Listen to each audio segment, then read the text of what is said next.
महेश्वरा गुरुर साक्षात् परब्रह्म तस्मै श्री गुरवे नमः। तस्मै श्री गुरवे नमः। ओम नमो ज्ञानेश्वराय करुणाकरा दयाळा तुमचा अनुग्रह लादलो पवन झालो चराचरी। मी तो कला कुसरी कारणीच नेने बोलतो वचने अति भाविक तुमचा अनुग्रह लादलो पवन झालो चराचरी। एका जनार्दनी तुमचा दास त्याची आस पुरवावी तुमचा अनुग्रह लादलो पवन झालो चराचरी। पवन झालो चराचरी। अहंकाराचा भूत संचारू झाला म्हणून विसरू आत्मबोधाचा। तिये वेळी नियमाचे वस्त्र नाठवे पुढील अधोगतीची लाज नेनवे आणि करिता ती जे न करावे वेदो म्हणे। पाहे पा शरीराच्या गावा जया लागी आले पांडवा तो कार्यार्थ आघवा सांडूनिया। इंद्रे ग्रामीच्या राजबंदी अहम ममतेची या जल्पवादी विकार तरांची मांदी मिळविती दुःख शोकाच्या घाई मारलियाची शेतच नाही हे सांगावया कारण काही जे ग्रासले माया। ऐका चतुर्विध मद भजले जी ही आत्महित केले पाळते गा। तो पहिला अर्थ म्हणजे दुसरा जिज्ञासू बोलेजे तिचा अर्थार्थ जाणीजे ज्ञानिया। ओम ब्रह्मानंदम परमसुखदम केवलम ज्ञानमूर्ति द्वंद्वातीतं गगन सदृशं तत्त्वमस्यादिलक्षणम् एकं नित्यं विमलमचलं सर्वधी साक्षीभूतं भावातीतं त्रिगुणरहितं सद्गुरुं तन्नमामि। सद्गुरुं तन्नमामि। आत्मरूप गणेशु केलिया स्मरण होय सकळ विद्येचे अधिकरण। तेची बंधू श्री गुरुचरण ते नमस्कारो निनाता। आता माझ्या भावा अंतराय नको रे देवा आले भावा ते करीतो तुझे नाम उच्चारितो।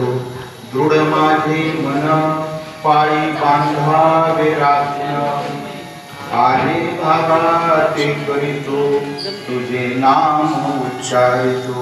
दृढ माझे मन पायी बांधावे राखून आले भागा ते करीतो तुझे नाम उच्चारितो। तुका म्हणे वाटे आता फुटू देऊ नको फाटे आले भागा ते करीतो तुझे नाम उच्चारितो। जे एका बहुतांतरू अहंकाराचा भूत संचारू झाला म्हणून विसरू आत्मबोधाचा। पहा आज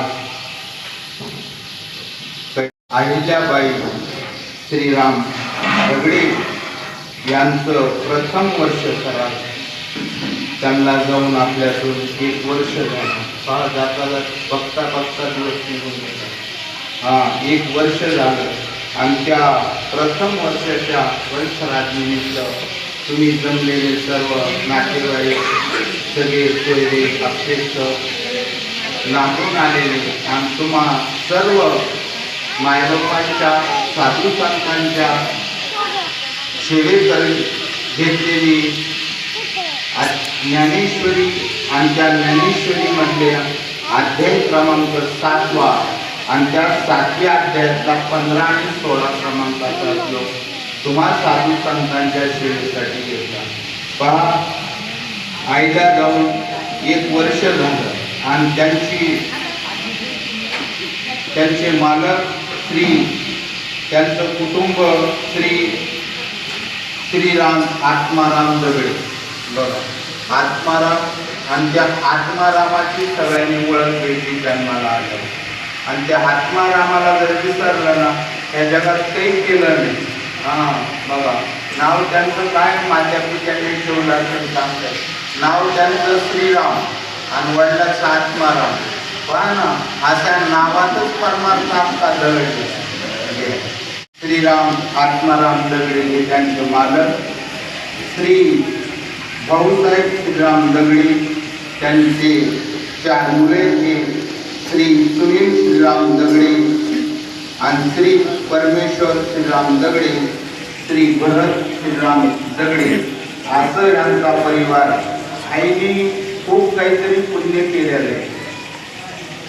तुम्हाला आपल्याला कळत नाही, पण त्या निमित्ताने आज जो त्यांच्या प्रथम पुण्यस्मरणानिमित्त वत्सराच्या निमित्त जो हा प्रवचन रूपी कार्यक्रम केलेला आहे, त्या मध्ये जो ग्रंथराज ज्ञानेश्वरी आणि त्या ग्रंथराज ज्ञानेश्वरी मधला अध्याय क्रमांक 7 श्लोक क्रमांक 16 आणि 15 आणि 16. ते एका बहुत करू अहंकाराचा संचार झाला म्हणून विसरू आत्मबोधाचा. पहा, तुम्ही जमलेले सगळं माझा एक प्रश्न केला. प्रश्न असा केला की ती म्हणले कालचे 2, आजचे 2, ना कालचे ना आजचे असे 2, असे 6 माणसं जो घेऊन येईल, असे 6 माणसं जो घेऊन येईल, त्याला मात्र राजातर्फे बादशहातर्फे अमुक अमुक इनाम दिला जाईल. आणि जर का त्याने घेऊन नाही आला तर त्याचा शिरछेद केला जाईल. बाकीचे मग सगळे गप्प बसले. म्हणजे नका का बक्षीस मिळाना, पण आपल्याला शिरछेद नको. बक्षीस नाही भेटलं तरी चालेल, पण शिरछेद नको. पण मग बादशाने बिरबलाकडे बघितलं तर बिरबल म्हणला, बादशाह साहेब मी आणू शकतो, पण त्याला वेळ लागेल. वेळ लागेल म्हणजे तर किती वेळ लागेल? त्यांना 15 दिवस तरी लागते. म्हणजे ठीक आहे. मग 15 दिवस गेल्याच्या नंतर पुन्हा सभा भरली. त्या सभेमध्ये हा बिरबल 2 संन्यासी आणि 2 12, 13 किंवा 14 वर्षाची मुलं अशी 6 माणसं घेऊन आला. कोण? बिरबल. बिरबल घेऊन आल्याच्यानंतर सगळ्यांनी तोंडात पोटं घातली. आता ह्यातली कालची कोणची, आजची कोणची, ना कालची ना आजची, ह्यातली कोणची, यांना काही मिळवला ना. तर बादशाने विचारलं, बिरबल आणले का? म्हणला हो आणले. मग म्हणले त्यातले कालचे कोणचे? हा म्हणला ही जे राजपुत्र आहेत हे आजचे नाही, हे कालचे. का? त्यांनी गेल्या जन्मामध्ये फार पुण्याचं काम केलं, साधू संतांची सेवा केली, म्हणून त्यांना जन्म राजकुळात भेटलाय. आता त्यांना त्याची काही कमतरता नाही, म्हणून ते राजपुत्र कालची पुण्य केल्यामुळे आज त्यांना कुठे जन्म भेटलाय? राजाच्या. राजपुत्र झाले जन्मतात, म्हणून हे त्यांचं सुखरूप चांगले, म्हणून ते कधीचे येतात? ते कालचे. मग म्हणले आजची कोण आहे? आजची कोण आहेत म्हणल्यावर ते म्हणला हे 2 संन्यासी आहेत. तर आजची संन्यासी कसं काय? हो, हे गेल्या जन्मामध्ये ह्यांनी कोणतंच पुण्य काम केलेलं नव्हतं. ह्यांना काही कळत नव्हतं कधी गेल्या जन्मात. आणि ते या जन्मात आल्यावर त्यांचे डोळे उघडले. कुणाचे? संन्याशाचे. कुठं? ह्या जन्मात. म्हणून त्यांनी सर्वस्वाचा त्याग केला आणि त्या परमात्म्याच्या पुण्य ते लागले. म्हणजे हे संन्यासी आज त्यांचे डोळे उघडले. आणि मग ना कालची ना आजची हे कोण आहेत? तर ते म्हणले हे जे 13-14 वर्षाची कार्टी आहेत ना, त्यांना स्वतःच काही कळत नाही आणि कुणी सांगितलं तरी पटत नाही. ते ना कालची ना आजची हे दोघ जण आहेत. तसं त्यांचं काय असन काय नसन माहित नाही, पण त्या दगडे कुटुंबाचं फार मोठं पुण्य. म्हणून त्यांना असं वाटतं की त्यांचं फार सुखरूप चांगलंय. म्हणून त्यांना वेळ लागलं की हा धर्माचं कार्य आहे, समाज उद्धाराचं कार्य आहे, विश्व शांतीचं कार्य. त्याच्यामुळे त्यांना वेळ लागले की कधी ना काही कोणता ना कोणता वेळ काढून टाइम काढून पाहिजे. म्हणून त्यांना लाख लाख धन्यवाद. त्यांच्या चरणावर कोटी कोटी विनम्र अभिवादन आहे, धन्यवाद आहे त्यांना. कारण त्यांनी असा आईच्या प्रथम वर्षा श्रद्धा निमित्त हा कार्यक्रम ठेवला आणि त्याच्यात तुम्ही सर्व संत मायबाप आलात आणि त्याच्यासाठी घेतलेली श्लोक 15 आणि 16 अध्याय क्रमांक 7. म्हणून हे सुकृताशी भेटत नाही. का भेटत नाही? तर जे एका बहुत अवंतरू अहंकाराचा भूत संचारू म्हणून पडला विसरू आत्मबोधाचा. आपल्याला जे अवांतर गोष्टीकडे आपलं लक्ष गेले. काय अवांतरू? काय अवांतर आहे? आपण जे आहोत त्याचा आपल्याला विसर पडलाय आणि नाही त्याचा आपण काय घेतलाय? अहंकार घेतलाय. जे बहुत एक अवांतरू अहंकाराचा भूत संचार झाले आपल्याला. आता आपल्याला मराठी शब्द आहे. अहंकार म्हणलं की सगळ्याला कळल्यासारखं वाटतंय, कळल्यासारखं वाटतंय, पण नेमकं अहंकार कशाला म्हणतात हे मात्र कळत नाही. केवढी मराठी खोल आहे, सोपा आणि साधा. अहंकार शब्द प्रत्येकाला कळतोय, पण नेमकं अहंकार कशाला म्हणतात हेच माहिती. आणि ज्ञानेश्वर माऊलींनी जवळ टाकली की जे एका बहुत अवांतरू अहंकाराचा भूत संचारू म्हणून झाला विसरू आत्मबोधाचा. मग भूत अहंकाराचा संचार झाले म्हणजे नेमकं काय झाले आपल्याला?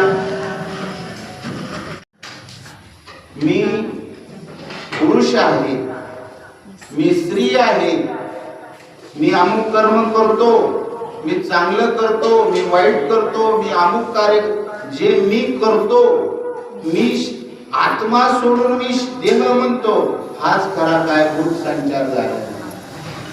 मी जे करतोय ना तेच भूत लागलेले आहे आपल्याला. पण मी स्वतः कोण आहे मी कोण करावा विचार म्हणे ज्ञानेश्वर निवृत्तीचा. आणि त्या मीचा जोपर्यंत शोध लागत नाही तोपर्यंत आपल्याला आत्म्याची ओळख होणार नाही. आणि जोपर्यंत आत्म्याची ओळख होणार नाही तोपर्यंत सुख आपल्याला लागणार नाही. आपल्याला जे सुख वाटतंय ते क्षणिक सुख आहे, पण आत्म्याचं जे सुख आहे ते चिरकाल टिकणार आहे. ते एकदा मिळालं की त्याच्यामध्ये पुन्हा कसलीच बाधा होत नाही, ना जन्मत नाही ना मरत नाही. आणि त्यांनी कशाचा नाश करू म्हटलं तरी नाश होत नाही. म्हणून तो आत्मा कसा आहे? एक हरी आत्मा जीव शिव सम आणि वाया कुटुंबी. आणि त्या आत्मरामालाच सर्व घटी राम देहादेही एक आणि सूर्यप्रकाशक सहस्र रश्मी. तो आत्मा सगळ्यांचा एक आहे का दोन आहे? एक आहे. सगळ्यांचा तो आत्मा एक आहे.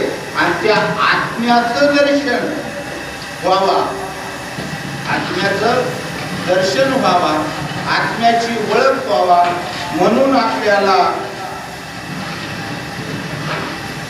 आद्य शंकराचार्य विवेक चूडामणी म्हणतात, दुर्लभम त्रेयमेव तत् देवा अनुग्रहे तुकम मनुष्यत्व मुमुक्षत्व महापुरुष संशय.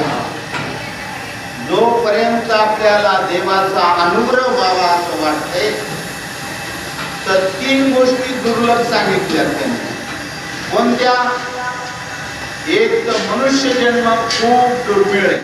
आणि मनुष्य जन्म किती दुर्मिळ आहे आपल्याला, तर 84 लक्ष एवढीचा कोटी कोटी फेरा होतो तेव्हा मनुष्य जन्म लागतो. आपल्याला त्याची अजिबात लक्ष नाही त्याच्याकडे. 84 एक एवढीच्या कोटी कोटी फेरा म्हणजे किती वर्ष असेल, किती काळ असेल, लक्ष तरी करतोय का आपण, ध्यानात तरी का आपल्या 4 अब्ज किती 4 अब्ज 32 करोड वर्ष याचा एक कल्प होतो. 4 अब्ज 32 करोड वर्षाचा एक कल्प होतो. असे 1000 कल्प गेल्यावर मनुष्य जन्म घेतो. आणि तो आपल्याला गोल्डन चान्स सगळ्यांना मिळाला. म्हणजे देवाने आपल्यावर किती उपकार केले. ते दुर्लभ आहे. शंकराचार्य म्हणतात ते दुर्लभ आहे. आणि तो आपल्याला मनुष्य जन्म दुर्लभ भेटलाय. आता पहिलं काम झाले, कारण इतर योनीच्या ठाई हा विचारच नाही. पशु काय पाप पुण्य जाणती उत्तम मध्यम घोर घेते. पशु पक्षाला म्हणलं, बैलाला म्हणलं माळ घाल, तर बैल घालू शकतो का? आता तर एखादं जणीन का कोण म्हैस नाही धरू शकत, एखादं माणसं मात्र एखादं धरू शकतात. बैल मात्र माळ घालणार नाही, पण माणसं मात्र घालणार. कारण एवढ्या दिवसांनी त्यांना मनुष्य जन्म भेटलाय ते त्यांना कळालंय. आणि हे कळण्यासाठी त्याच्यात मुमुक्षत्व पाहिजे. मुमुक्ष जर आपल्यात निर्माण नाही झालं तर आपल्याला मुमुक्षत्व म्हणजे काय? कै मी उद्धार पावे, कै कृपा करील नारायण, आयशे तुम्ही सांगा संत जन, आणि करा समाधान चित्त माझे.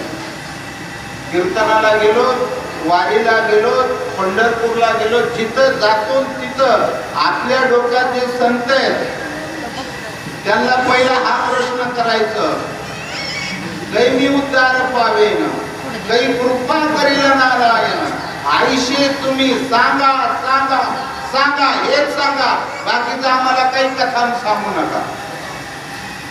नाही तर चालले भागवताची कथा करू नये असं नाही. परीक्षित राजाने भागवत ऐकलं. किती दिवस ऐकलं? 7 दिवस ऐकलं.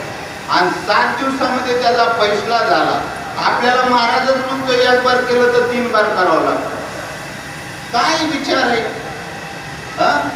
7 दिवसात परीक्षित राजाचा उद्धार झाला आपला. म्हणून कै मी उद्धार पावे न, कै कृपा करील नारायण, आयशे तुम्ही सांगा संतजन. एवढंच सांगा. आणि दुसरं माऊली म्हणतात, मंथोनी नवनीता तैसे घे अनंता, आणि वाया व्यर्थ कथा सांडी मार्ग. आणि जे सांगायचंय तेच आपण घेऊन चढायचंय, त्याची मात्र कोण सांगत नाही आपल्याला, आणि आपण बी विचारित नाही. आणि जर विचारलं तर हेच सांगा, माझा उद्धार कधी होईल, माझ्यावर देव कृपा कधी करील, मी कोण आहे, देव कोण आहे, याचा मला उत्तर भेटलं पाहिजे. यात आणि जो याचं उत्तर देईल तो संत आहे, तो संत आहे. आणि त्या संताला हल्ली यावेळी इथं आहेत त्यांची भेट झाली तरच होणार. तुम्हाला एक दृष्टांत सांगतो. आपल्या गावामध्ये जसा MBBS डॉक्टर पाठवतात झाला समजा, कोण MBBS डॉक्टर झाले आहे का नाही, ते डॉक्टर जर झाले तर ते आपल्या लहानपणी होते, पण त्यांचं वय झालं म्हणून आपले वडील, आपल्या आईला ते सगळे त्या डॉक्टरकडे जात होते. कशाला? दुखणं वगैरे काही आलं तर त्यांचं दवाखान्यात जातं. मग डॉक्टरच्या पाया पडून दुखणं राहील का? त्यांचं इंजेक्शन घेतलं. इंजेक्शन मग संतांच्या पाया पडून राहील का त्यांच्याकडे आहे ते ज्ञान घेतलं चालले. हा त्या डॉक्टरकडे गेले, त्या डॉक्टरकडून इंजेक्शन वगैरे घेतलं तर त्या डॉक्टरचा एक मित्र होता. तो म्हणला तुम्ही माझे मित्र आहेत ना, तर मग माझ्या आईचं दुखत आहे, तुम्ही काय करा माझ्या आईला इंजेक्शन देऊ नका आणि असंच बरं करा. ते म्हणजे नाही तुम्ही माझे मित्र असाल तरी ठीक आहे, पण तुमच्या आईला मला काय द्यावं लागेल, इंजेक्शनच द्यावं लागेल, तेव्हा काय तुमची आई. मग म्हणले तुम्ही आमचे मित्र कसले, नाही म्हणले इथं भावनिकाचा विषय नाही, हा भावनिक गुण चालणार नाही, जी रीत आहे त्या रीतीने गेलं तरच मेळ बसन, अन्यथा रीत सोडून गेलं चालणार नाही. तर मित्राच्या आईला सध्या इंजेक्शन दिल्याशिवाय मेळ बसत नाही. किंवा डॉक्टरची स्वतः आई असली आणि तिचं दुखायला लागलं तर काय करावं लागलं डॉक्टरला, तिला पण इंजेक्शनच द्यावं लागलं तेव्हा राहील. तसं हे डॉक्टर मोठे झाले आणि होता होता त्यांचं वय झालं ते त्यांच्या त्या डॉक्टरचा 10 खेड्यात गुण यायचा, सगळे त्यांचं नावाजलेलं नाव होतं आणि काही दिवसांनी ते ऑफ झाले. मग सगळ्या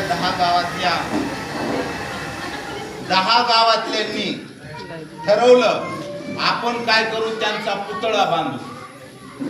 10 गावच्यांनी काय ठरवलं, दुसरं काय नाही, पुतळा बांधायचा, मठ बांधायची, पुन्हा काय दिंड्या काढायच्या, अजून हॉल बांधायचा, चपटे घालायचे, एवढंच काम आहे, दुसरं काय नाही काम. मोठा पुतळा बांधायचा, पुतळा बांधवला, मग तिथं हॉल बी झाला, मग महाराजाची कमाई चालू झाली आहे का नाही. मग मोठे होते त्यांचा पुतळा बांधलाय, आता तुझ्या मुलाचं काही दुखायला लागलं तर त्या पुतळ्याच्या पाया पडून ये म्हणजे राहील. राहू शकतात. मग आपलं काय चाललंय का त्याच्या वेगळं आहे, काही त्याच्या वेगळं नाही, आपली भक्ती चालली पण असली आंधळी चाललेली. मग त्या पुतळ्याच्या बद्दल आम्हाला अनादर बिलकुल नाही. त्यांनी जे कार्य केलं त्यांच्या कार्याला आम्ही 100 वेळा दंडवत, त्यांच्याबद्दल काही नाही आमचं. पण तिथं आता जे बसलेत त्या गादीवर ते म्हणतात आमच्या गावातल्या बाबाचं दुखणं त्यांनी बरं केलं. ज्या गावात जाईन त्या गावातला एक जण धरायचा ना, आमच्याला बाबा आलते आणि त्यांचं दुखणं बरं केलं, डॉक्टर आलते आणि त्यांचं दुखणं बरं केलं. तिथल्या गादीहून तेवढ्याच गप्पा मारायच्या. तुम्हाला आता काय करायचं मी तुम्हाला नाही सांगायचं. आता जो पाठवत्यात MBBS डॉक्टर असन त्याच्याकडे जात तरच तुमची दुखणी नीट होतात, असं नाही सांगत इथल्या गादीहून. इतक्या डॉक्टरनी आमच्या गावात असं केलं, याचं कीर्तन आणि का दुसरं काय आहे. आमच्या बाबांनी काय केलं, आमच्या बाबांनी काय केलं. आणि आता आपला आजार बरा करायचा असेल तर आता जो MBBS डॉक्टर आहे त्याचीच भेट घ्यावा लागेल. तो केवढा बी होते त्यांच्याबद्दल वाद नाही, पण त्यांच्याकडे जाऊन मात्र आपलं दुखणं सध्या बरं होणार नाही. आता उपस्थित जो आहे त्याचा शोध घ्यावा लागेल. संत ज्ञानेश्वर महाराज आळंदीत समाधिस्थ झाले. रामेश्वर भट्टांनी तुकाराम महाराजांचा अंगावर पाणी टाकायचं सांगितलं शिवबा कासाराच्या पत्नीला, तर त्यांच्या अंगाचा 10 व्हायला लागला आणि ते आळंदीला आले.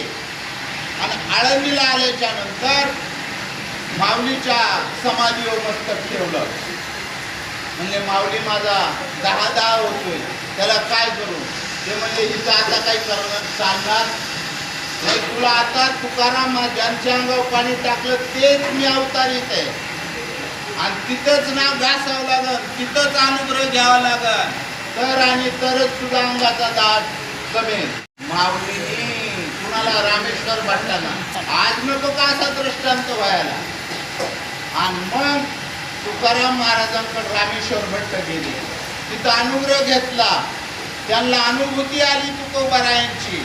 आणि मग ते म्हणतात तुकाराम तुकाराम नाम घेता कापे यम आईशे धन्य तुकोबा समर्थ जेने केला हा पुरुषार्थ जळी दगडा सहित वया जैशा तारियेल्या लया म्हणे रामेश्वर भट्ट तुझ्या तुका विष्णू नाही कधी अंगावर पाणी टाकल्यावर नाही नाही नाही नाही त्यांच्याकडून अनुग्रह घेतल्यावर त्यांच्याकडून ज्ञान घेतल्यावर चुकिता तुलनीशी ब्रह्म तुकाशी आले त्यांचं मोजमाप केलं तुकोबारायांचं रामेश्वर भट्टाने ब्रह्म एका पारड्यात तुकोबाराय एका पारड्यात तर त्यांना दोघांचं माप एक झालं म्हणून त्यांनी सगळ्यांना बोलवलं आपल्या ते खरं नाही पण आता मोजमाप केलं चुकिता तुलनेशी ब्रह्म तुकाशी आले म्हणून रामेश्वरी चरणी मस्तक ठेवले असं चेक केलं पाहिजे आपण कुणी काय म्हणतोय म्हणून नाही आणि संत ही पदवी केवळ ज्ञानाला पदवी कशाला पदवी डॉक्टर ही पदवी कशाला आहे त्यांच्या ज्ञानालाच पदवी आहे ना इंजिनियर ही पदवी कशाला आहे त्यांच्या ज्ञानाला पदवी आहे सुगरणबाई कशाला काळ्या गोऱ्याबाईला नाही त्याचं पाककलेचं जे त्याला ज्ञान आहे त्याचं नाव सुगरण आहे मग संत पदवी कशाला आहे संत पदवी ज्ञानाला आहे कोणत्या ज्ञानाला आहे गुरु तेथ ज्ञान ज्ञानी आत्मदर्शनी आणि दर्शनी समाधानाचे ज्या आत्मबोधाचा आपला विसर पडलाय त्या आत्म्याचं ज्ञान ज्याच्याकडे आहे त्याला गुरुही संज्ञा आहे आणि ते त्यांच्याकडे असतं बाकी काही त्यांच्याकडे बघायची गरज नाही डॉक्टर काय करतात बघायची गरज नाही